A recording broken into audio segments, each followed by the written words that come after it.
सभी को राम राम। पीटीआई भर्ती भाई 2006 में हुई, 10 में ज्वाइनिंग होगी, 20 में फिर दिक्कत आ गई भाई, सब ने पता है। फिर ऑर्डर हो गए भाई टेस्ट लो और दोबारा भर्ती करो। भाई टेस्ट में क्लियर होए नहीं, 2000 पोस्ट थी, 1000 पोस्ट के लगभग भरी, आधी पोस्ट खाली रहेगी। फिर ग्रेस के केस चले, पहले भी 4 क्वेश्चन की ग्रेस दी, फिर दे दी 4 की। कोर्ट के आदेश के बाद नई कमेटी बैठी यूनिवर्सिटी ने, कुरुक्षेत्र ने दे दी। तो उस टाइम ये आस हुई थी कि भाई 453 कितने कैंडिडेट की लिस्ट आएगी, ले भाई सबकी ज्वाइनिंग हो जाएगी, क्योंकि लगभग ऐसा लग रहा था सबकी हो जाएगी। लेकिन दुर्भाग्य नाड़े पेंडा इन छोटे भाई, जो बालक की आए थे लिस्ट में, उनमें तो फिर वेटिंग में रह गए भाई। और वेटिंग में क्यों रह गए? क्योंकि भाई जनरल की पोस्ट तो मेरे ख्याल 940 थी, वो मुझे वो मेरिट नीचा आई, तो और कैंडिडेट जो SC BC या और कैटेगरी के थे वे जनरल में एंट्री करके, जिनके थोड़े ही भी ज़्यादा नंबर थे। इस कारण दिक्कत यह आ गई कि भाई वेटिंग जनरल बाहर रह गए। अब उनको सरकार ज्वाइनिंग न्यू नहीं करा सकती, क्योंकि जनरल की तो पोस्ट भर गई। हालांकि वैसे देख कर 500 के ऊपर पोस्ट खाली पड़ी हैं, तो उन कैंडिडेटा ने भाई इनको रिप्रेजेंटेशन दी सरकार को कि जी हमारा भी कर लो, जो पोस्ट खाली पड़ी हैं तो, और हम एलिजिबल है, क्योंकि भाई 50 नंबर तो इनके आ रहे हैं। तो उसी को लेकर भाई केस किया गया हाई कोर्ट में, CWP 1770 ऑफ 2023। इस पर जो है ना डिसीजन आया था कई दिन पहले, मेरे पास तो आज ही किसी भाई ने भेजा है। 30/1/2023 को ये जो है ना ऑर्डर आया था, Chandrapal Singh versus state of Haryana, Vikram Sorana advocate. अब इसमें बात कर लेते हैं इस केस की। Prayer in the present petition is for issuance of a writ in the, यानी कि सब में लिखते हैं कि भाई हमें कैसी प्रेयर करते हैं इस पिटिशन में कि भाई परमादेश दो कोई रेस्पोंडेंट को, यानी कि सरकार को या शिक्षा विभाग को, कि वो जो ये पिटिशनर है इनका क्लेम जो है ना कंसिडर करे। Consider the petitioners against the vacant post due to non availability of suitable candidate. इन्होंने कहा कि भाई जो कैंडिडेट इनको कंसिडर कर ले, क्योंकि जो पर्टिकुलर कैटेगरी है उसमें जो है ना सुटेबल कैंडिडेट नहीं मिला। As the petitioner are the next to last selected candidate, क्योंकि ये पिटिशनर जो है ना वेरी नेक्स्ट है, यानी कि लास्ट सिलेक्टेड कैंडिडेट से अगला ही नंबर इनका है, तो जो खाली पोस्ट है उन पर इनका दावा बनता है। For the post of physical training instructor, यानी कि PTI, in terms of advertisement 6/2006 dated 20/7/2006। यहाँ तक बात सही है। Learned counsel for the petitioner submits that the petitioner had applied for the post for the PTI being eligible under general category, यानी इन्होंने apply किया था PTI के लिए और एलिजिबल हैं, जनरल कैटेगरी से बिलोंग करते हैं। That some of the petitioners were declared eligible in pre revise, कुछ तो पहले प्री रिवाइज में जो है ना एलिजिबल डिक्लेयर हुए, और सम ऑफ कुछ जो है ना रिवाइज रिजल्ट जो है उसमें। As of now all the petitioners are eligible. तो वकील साहब कहते हैं कि आकाश के दिन मेरे जितने पिटिशनर हैं सारे एलिजिबल हैं for the post of PTI। That as per the instruction dated 25/6/19 issued in compliance of the direction dated 17/7/2013 passed by a coordinate bench, यानी कि 2013 में किसी coordinate bench, supreme high court की बेंच ने एक आदेश पास किया होगा, और उसके बाद जो है ना इंस्ट्रक्शन जारी की 25/6/2019 को।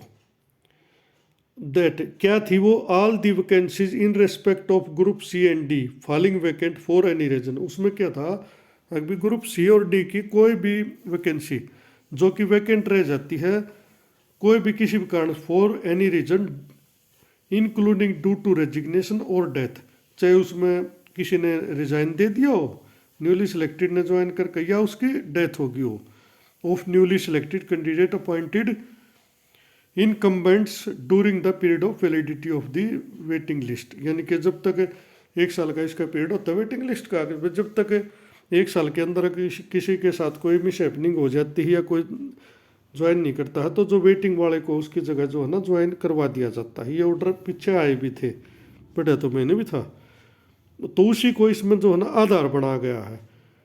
During the period of validity of the waiting list shall be filled up from the waiting list, तो उनको जो है ना वेटिंग लिस्ट से भरा जाता है। And that the post of PTIs fall under group C, और इनका कहना है कि जो पोस्ट है पीटीआई की वो ग्रुप सी में आती है।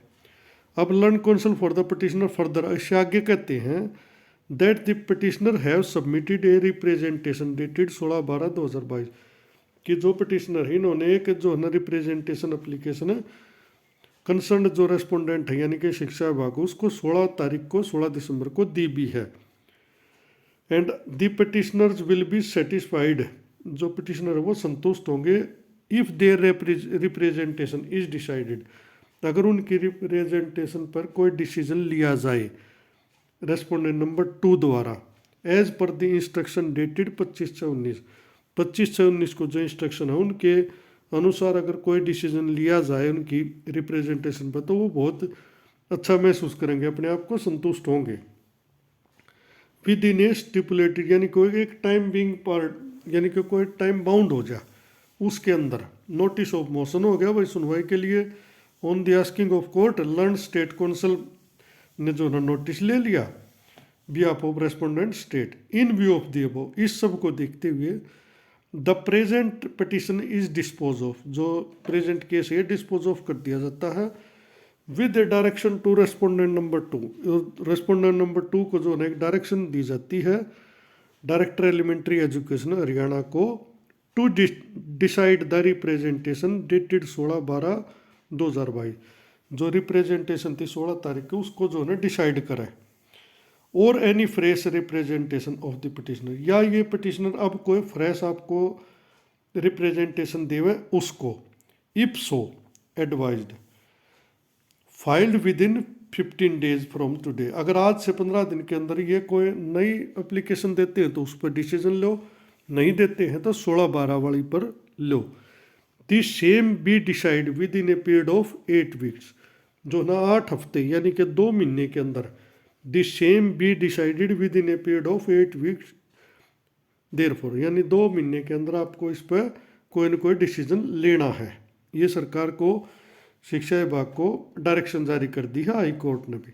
By passing A speaking order, और उसमें जो ना अपने एक स्पीकिंग ऑर्डर लिखित में पास करना होता है इसमें, उसमें वो सारे क्लेम पढ़ते हैं और इस केस का हवाला देते हैं, और उसके बाद ये कहते हैं भाई क्लेम एक्सेप्ट और रिजेक्ट, और रिजेक्ट किया है तो साथ में उसका कारण भी देती है सरकार, अगर भाई इसका पिटिशनर का क्लेम हमने रिजेक्ट कर दिया है और इसका कारण ये है।